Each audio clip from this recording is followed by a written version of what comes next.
in this video we are going to solve question number 7 of 11th standard textbook, financial statement of business organization.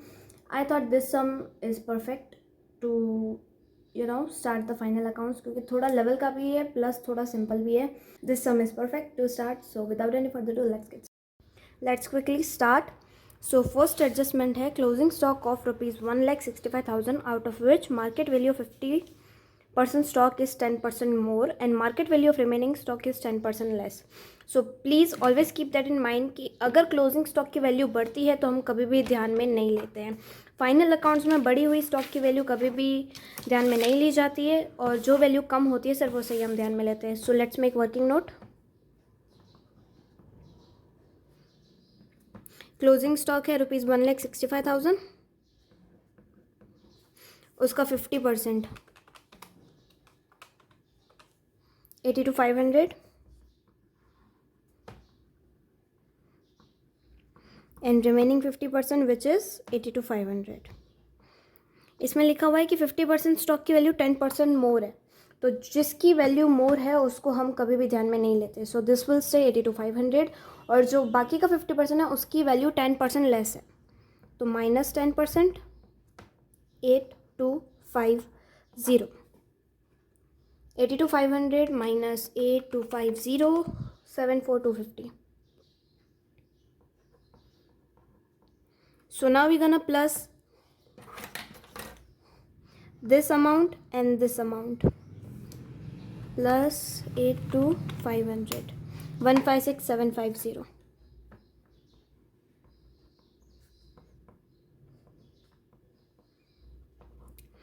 और always keep in mind कि adjustments की दो effect होती है हमेशा. जितने भी हमारे एडजस्टमेंट है उसकी दो इफेक्ट्स जाएंगी. एक होती है डेबिट इफेक्ट एंड दूसरी होती है क्रेडिट इफेक्ट. वाइल जो भी बैलेंसेस ट्रायल बैलेंस में होते हैं उनकी सिंगल इफेक्ट आती है. सो ये जो क्लोजिंग स्टॉक है ये हमारा ट्रायल एडजस्टमेंट में था, सॉरी. सो इसकी दो इफेक्ट जाएगी. एक जाएगी ट्रेडिंग अकाउंट में क्रेडिट साइड, यहाँ ओपनिंग स्टॉक आता है, यहाँ क्लोजिंग स्टॉक आता है.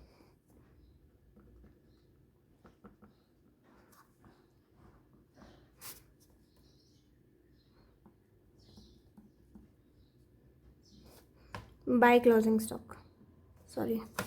और दूसरी इफेक्ट जाती है इसकी बैलेंस शीट में. जो भी हमारा क्लोजिंग स्टॉक है वो हमारी असेट है. कौन सी असेट है? तो करंट असेट है. That's it. इसकी दो इफेक्ट हो चुकी है. अब जाते हैं सेकंड एडजस्टमेंट में which is unrecorded credit purchase 60,000. As I said adjustment की दो इफेक्ट होती है. तो अगर जो परचेस है वो अनरिकॉर्डेड है, पहले तो वो परचेस में ऐड होगा. परचेस कहाँ होता है? ट्रेडिंग अकाउंट में डेबिट साइड टू परचेसेस. जो भी अमाउंट होगा हम बाद में ट्रायल बैलेंस से देख के लिख लेंगे. उसमें प्लस होगा unrecorded purchase which is of rupees 60,000. जो भी अमाउंट होगा उसमें देन अनरिकॉर्डेड परचेस रिटर्न भी है, इसलिए मैं ये दो एडजस्टमेंट को कंबाइन करके साथ में कर रही हूँ.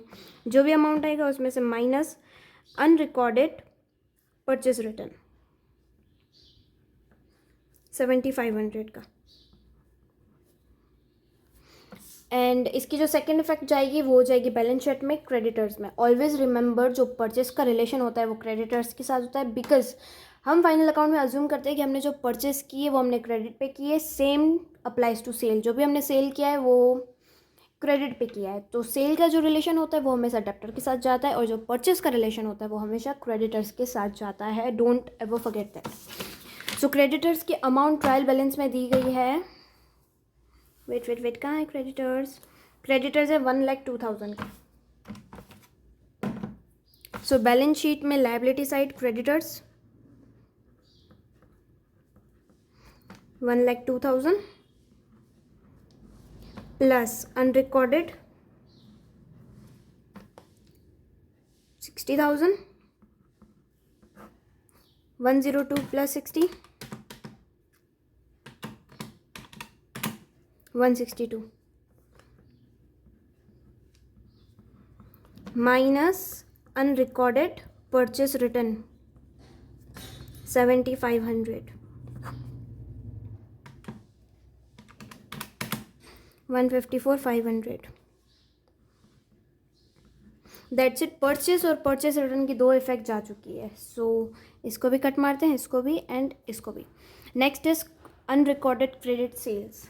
फर्स्टली सेल्स में प्लस होगा, trading account credit side by sales, sales का अमाउंट हम देख के बाद में लिख देंगे, प्लस अनरिकॉर्डेड सेल्स 75,000। जो भी अमाउंट आएगा उसमें हमारा नेक्स्ट एडजस्टमेंट है अनरिकॉर्डेड सेल्स रिटर्न, जो कि है 22,500 का। जैसे अभी मैंने बताया सेल्स की जो सेकेंड इफेक्ट होती है वो होती है हमारी डेप्टर्स में।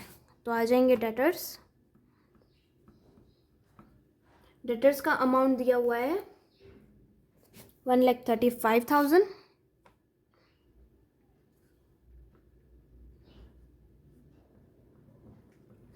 इसमें पहले प्लस करेंगे अनरिकॉर्डेड सेल्स 75,000 और उसमें से माइनस करेंगे unrecorded sales return which is 22,500। 1,35,000 plus 75,000 minus 22,500 187,500। Next is outstanding wages of ₹15,000। एक तो हमारा फैक्ट्री रिलेटेड एक्सपेंस है तो हम ट्रेडिंग अकाउंट के डेबिट साइड लिखेंगे, और सेकेंडली आउटस्टैंडिंग है मतलब पे करना बाकी है। और अगर कोई भी चीज़ पे करना बाकी है उसका मतलब क्या होता है कि वो हमारी लायबिलिटी है। सो लायबिलिटी साइड हम आउटस्टैंडिंग वेजेस डालेंगे। फर्स्ट आ जाते हैं ट्रेडिंग अकाउंट में डेबिट साइड, टू वेजेस जो ट्रायल बैलेंस में दिए हुए हैं 60,000 के, उसमें प्लस करके अपन दिखाएंगे। टू वेजेस 60,000 ये अमाउंट हमने ट्रायल बैलेंस के ली, plus outstanding wages 15,000। Outer column में आएगा 75,000 और इसकी सेकेंड इफेक्ट जाएगी बैलेंस शीट में। आउटस्टैंडिंग वेजेस हमारी क्या है, लायबिलिटी।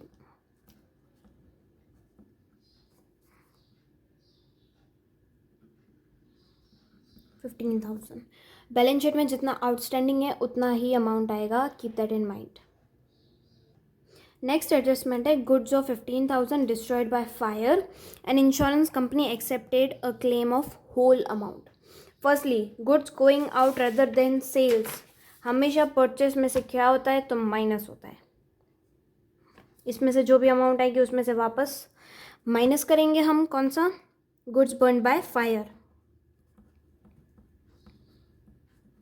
परचेज में बहुत सारी चीज़ें हैं तो इसका आपको ज़्यादा स्पेस रखनी थी, मैंने स्पेस कम रख दी, बट दैट्स ओके। हम पेंसिल से आगे कंटिन्यू कर लेंगे तो मैस नहीं होगा। कितना है तो 15,000 यहाँ से परचेज में से माइनस होगा।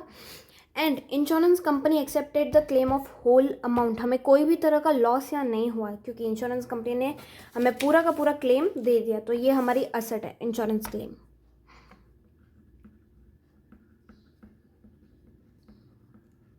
Insurance claim of ₹15,000। Next goods of 7,500 withdrawn for personal use, goods going out rather than sales. Again 7,500 इसमें से माइनस होगा as drawings.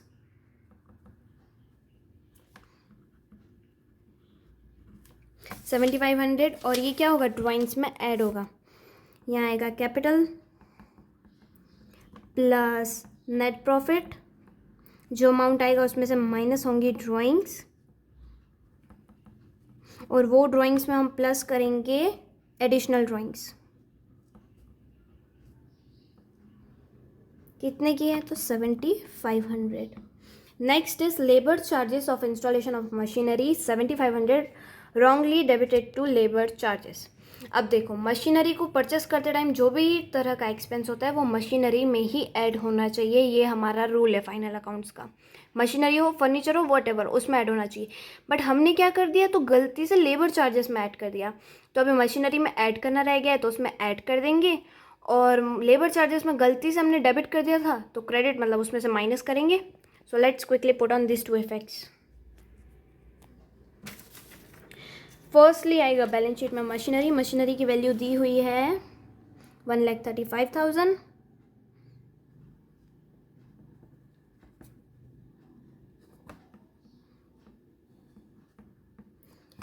Plus charges 7500, 135 plus 7500, 142 500. Next is labour charge trading में, और ट्रेडिंग में जो हमने वेजेस दिखाए थे उसमें से आप 15,000 60,000 माइनस 15,000 माइनस 7,500 करके भी दिखा सकते हो और अलग से भी लिख सकते हो, बट जो राइट मेथड होता है वो होता है इसके साथ ही कंटिन्यूटी में दिखाना। Minus wrongly recorded labour charges 75,000 minus 7,500 67,500। हमारी सारी एडजस्टमेंट्स हो चुकी हैं। अब क्विकली एक एक ट्रायल बैलेंस के आइटम पे पुट कर देते हैं और सम को टैली कर लेते हैं। कैपिटल की अमाउंट कितनी है? 6 लाख, कैपिटल की जगह पे डाल देते हैं 6 lakh. Next is drawings, drawings है 18,000 के। नेक्स्ट इज परचेज, परचेज है 9 लाख। अभी ये पॉइंट को थोड़ा ध्यान से देखना। 9 लाख में एक तो हमने जो अनरिकॉर्डेड परचेज था पहले वो प्लस कर देंगे, मतलब plus 60,000, sorry 9 lakh plus 60,000 minus unrecorded purchase return 7,500 minus goods burned by fire 15,000 minus drawings 7,500 की, ये आएगा 9,30,000। और परचेज रिटर्न हमें ट्रायल बैलेंस में भी दिया हुआ है, परचेज रिटर्न 30,000। सो परचेज रिटर्न 7,500 इनर कॉलम में कर लेती हूँ मैं, 7,500 प्लस 30,000 बिकॉज मेरे पास बाहर स्पेस नहीं है, ये आएगा 30,000 7,500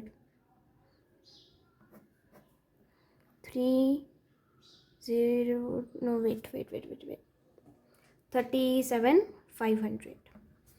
तो टोटल हमारा आउटर कॉलम में अमाउंट आ जाएगा 9 लाख।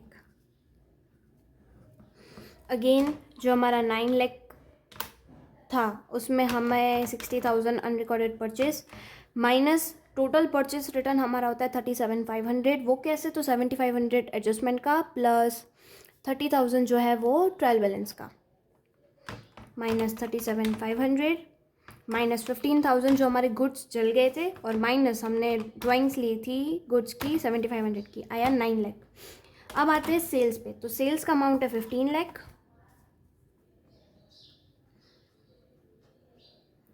कोई सेल्स रिटर्न है? तो हाँ, सेल्स रिटर्न भी है 90,000 का।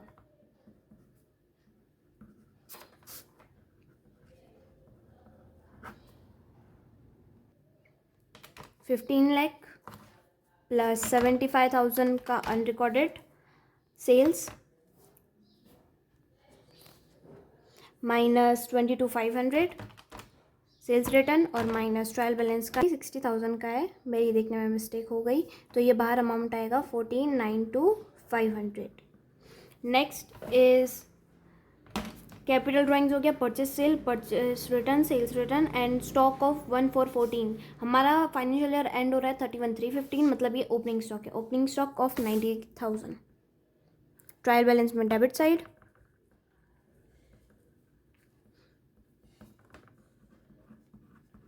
तो opening stock 90,000। Next is carriage inward. Carriage inward हमारा ट्रेडिंग अकाउंट का आइटम है, ट्रेडिंग अकाउंट में डेबिट साइड जाता है क्योंकि ये सारे गुड्स के रिलेटेड एक्सपेंस हैं। To carriage inward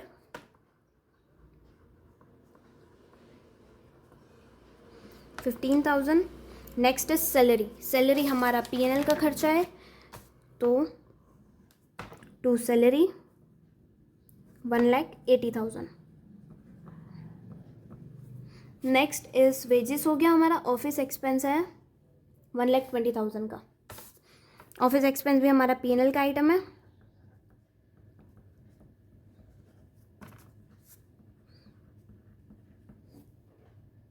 next is debenture interest received 15,000, वो हमारा इनकम है, हमने डिबेंचर में इन्वेस्ट किया था, उसका हमें इंटरेस्ट मिला है, तो वो कहाँ जाएगा? P&L credit side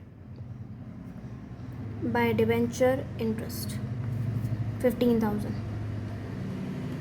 next is commission received 6000, again हमारा वो इनकम है।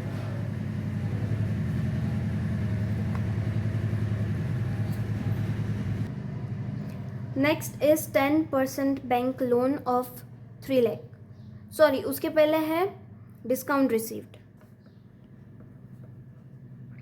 बाय डिस्काउंट रिसीव्ड 3000, वो भी हमारा गेन है, इसलिए P&L credit side, credit all incomes and gains. Next is 10% bank loan, वो हमारी क्या है, liability, 10% bank loan 3 lakh. Next is bills payable of 22,500, again वो हमारी लायबिलिटी है, बट कौन सी, करंट लायबिलिटी है।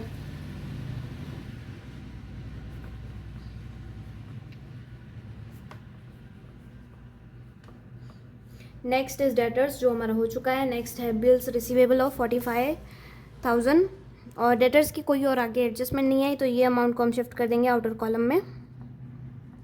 Next is bills receivable of 45,000। Next है क्रेडिटर, जो कि हो चुका है। नेक्स्ट है आउटस्टैंडिंग रेंट, आउटस्टैंडिंग रेंट हमारी लायबिलिटी है, गलती से इसको P&L में नहीं डाल देना। आउटस्टैंडिंग रेंट ऑफ 1500, अगर इसकी जगह सिर्फ रेंट दिया होता तो वो जाता हमारा P&L में, बट आउटस्टैंडिंग रेंट हमारी लायबिलिटी है। कोई भी चीज़ आउटस्टैंडिंग है तो वो हमारी लायबिलिटी है, और कोई भी चीज़ प्रीपेड है और रिसीवेबल है तो वो हमारी असेट कहलाई जाती है। नेक्स्ट है एडवर्टाइजमेंट एक्सपेंस ऑफ 75,000, ये P&L का आइटम है।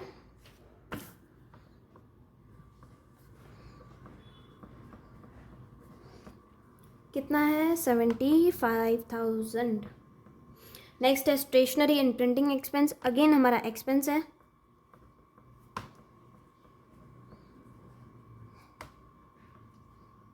नेक्स्ट है मशीनरी, जो कि हमने ऑलरेडी पुट कर दी है। फिर है बिल्डिंग, ये सब हमारी फिक्स्ड एसेट्स है।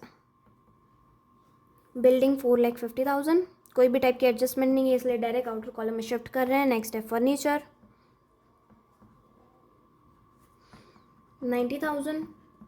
रेंट, अब आया है रेंट, ओनली रेंट, तो ये हमारा क्या है, P&L का एक्सपेंस है। कितना, तो 18,000। नेक्स्ट है इन्वेस्टमेंट इन 10% डिवेंचर, जो कि इन्वेस्टमेंट है, वो हमारी ऑब्वियसली नाम से पता चल रहा है असेट है।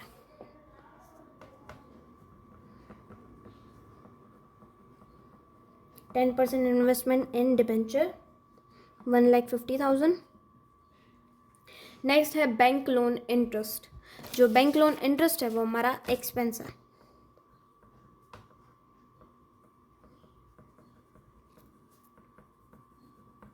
$30,000।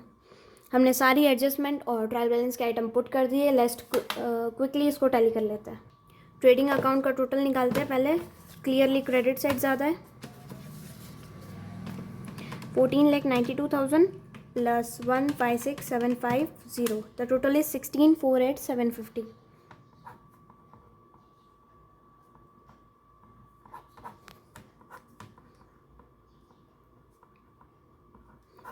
डेबिट साइड की सारी आइटम्स माइनस करेंगे, -90,000, -9 लाख, -67,500, 76,750 आएगा, बिकॉज मैंने कैरियज इनवर्ट 1,500 गलती से ले लिया था, वो 15,000 है।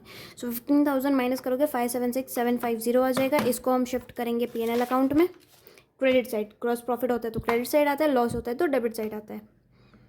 By GP gross profit 576,750। Add करते हैं बाकी के आइटम्स क्रेडिट साइड के, plus 15,000 plus 6,000 plus 600,750। Quickly debit side के आइटम्स माइनस कर लेते हैं।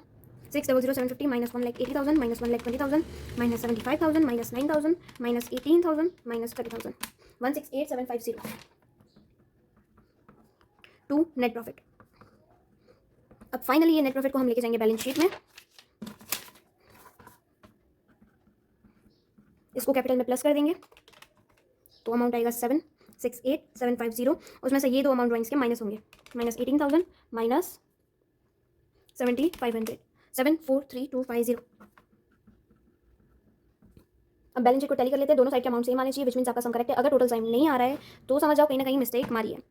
प्लस 3 लाख लोन का, plus 15,000 outstanding wages, plus 154,500 creditors, plus 22,500, plus 1,500, 12,36,750.